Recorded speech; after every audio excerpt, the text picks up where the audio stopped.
सभिनि खां पहिरीं शुक्रिया अदा कंदुसि असांजे शहणा बिरादरी जो जंहिं असांखे एॾो मान ॾिनो, एॾियूं इज़तूं ॾिनियूं ऐं हिन पिंडाल में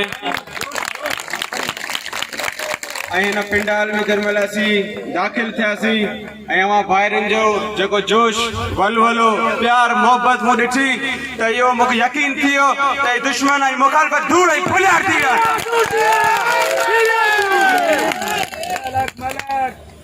मुंहिंजा भाइरो, ये बरसाती मेंढक ये हमेशा निकरंदा पर इलेक्शन का 2 महीना पहिरीं हुआ कदे ॾिसण कोन ईंदा ऐं पोइ इलेक्शन हाराए वेंदा पोइ लिकंदा घुमंदा। पर असांजो सोनू सरदार मलिक असद सिकंदर 1985 का जीअं आवाम जी ख़िदमत में आहे कि अॼु ॾींहं ताईं हर गलियम हर जबल जे कुंडम हर कोइस्तान जी कुंडम असांजे सोने सरदार ॾिसंदा। पर हो बरसाती मेंढक 2 ॾींहं अची हिते जेको जो ख़बरूं करे ठका करे पोइ भॼी वेंदा।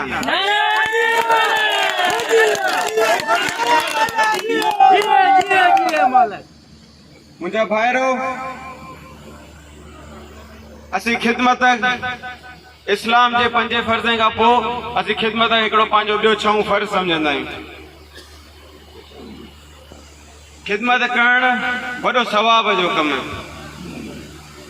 ख़िदमत करणु हिकिड़ी वॾी इबादत आहे। शाह साहब चयो, मोहब्बत जंहिंजे मन में से मेरा कीअं थियनि, मोहब्बत जंहिंजे मन में से मेरा कीअं थियनि, अवल ॾेई सजदो अला के पोइ ख़ल्क़ जी ख़िदमत कनि, अवल ॾेई सजदो अला के पोइ ख़ल्क़ जी ख़िदमत कनि, से वली कीअं न थियनि जिन इश्क कयो अला सां।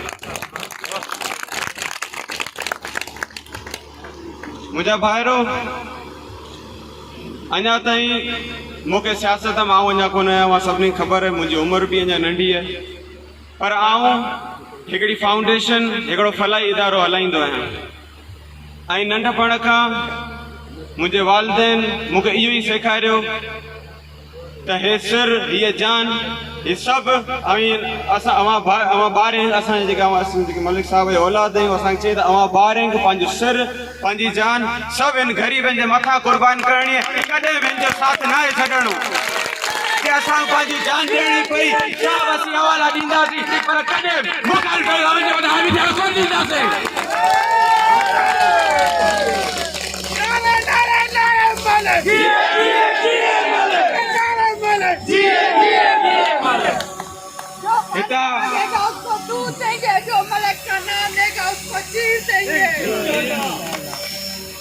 मुंहिंजा भाइरो,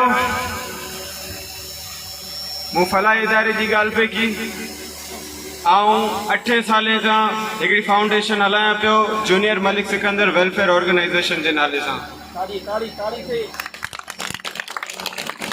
अल्हम्दुलिल्लाह न असीं हिते सियासत था अंदरि आणियूं, न असीं रंग न नस्ल न के मज़हब जो फ़र्क़ु सम्झूं था।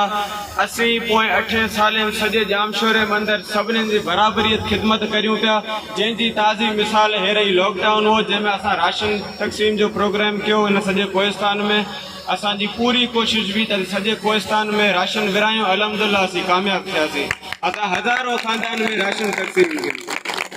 असां कॾहिं बि इन राशन तक़सीम न सम्झो त हे सियासी माण्हू असां सां गॾु ही माण्हू न आहे। असां बराबरीअत जिन असां खां दिलि सां वरितो असां हुनखे दिलि सां ॾियूं। मुंहिंजा भाइरो, ये प्रोग्राम ये खुशियूं यकीनन मुखालिफ़िन लाइ मौत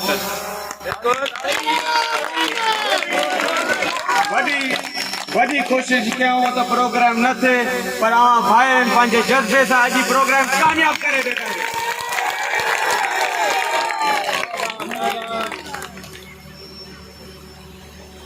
गैरतमंद माण्हू केरु हूंदो? गैरतमंद माण्हू उहो हूंदो आहे जंहिंमें सचाई हूंदी आहे। गैरतमंद माण्हू उहो हूंदो आहे जंहिंजे दिलि में एहसासु हूंदो आहे। गैरतमंद माण्हू उहो हूंदो जेको पंहिंजी क़ौम लाइ पंहिंजे जबलनि जे माण्हुनि लाइ पंहिंजे अवाम लाइ मोहबत रखे उन लाइ इश्क रखे उन लाइ सचाई रखे उन लाइ ईमान रखे इहा हूंदी आहे गैरतमंद माण्हू जी निशानी ऐं असां फ़ख्र आहे पंहिंजे सोणे सरदार मलिक असद सिकंदर ते जेको हर वक़्तु न ॾींहुं ॾिसे न राति ॾिसे असां ॿारहं खां परे सिर्फ़ु अवां माण्हुनि लाइ करे सॼो ॾींहुं हिन मैदान थो फिरे त मुंहिंजा ग़रीब ॿार मुंहिंजा ग़रीब आवाम सुठा हुजनि ख़ुशि हुजनि ऐं मूंखे अफ़सोस थो थिए उन बरसाती मेंढ जंहिं मां इन मां हिकिड़ी निशानी हुन ॾिसां ई कोन मुंहिंजा भाइरो हाणे वक़्तु रही थी चुको है मलिक साहब खे बि तकरीर करणी है अवां सभिनीनि जी वॾी महिरबानी अवां जेकी मूंखे मोट ॾिनी अवां जेको मुंहिंजो हौसलो वधायो इन लाइ करे आउं सभिनीनि जो शुक्रगुज़ार आहियां ऐं इंशाअल्लाह गॾु रहंदासीं गॾु आहियूं ऐं मरण जीअण तक इंशाअल्लाह गॾु हूंदासीं वॾी महिरबानी थिए पुट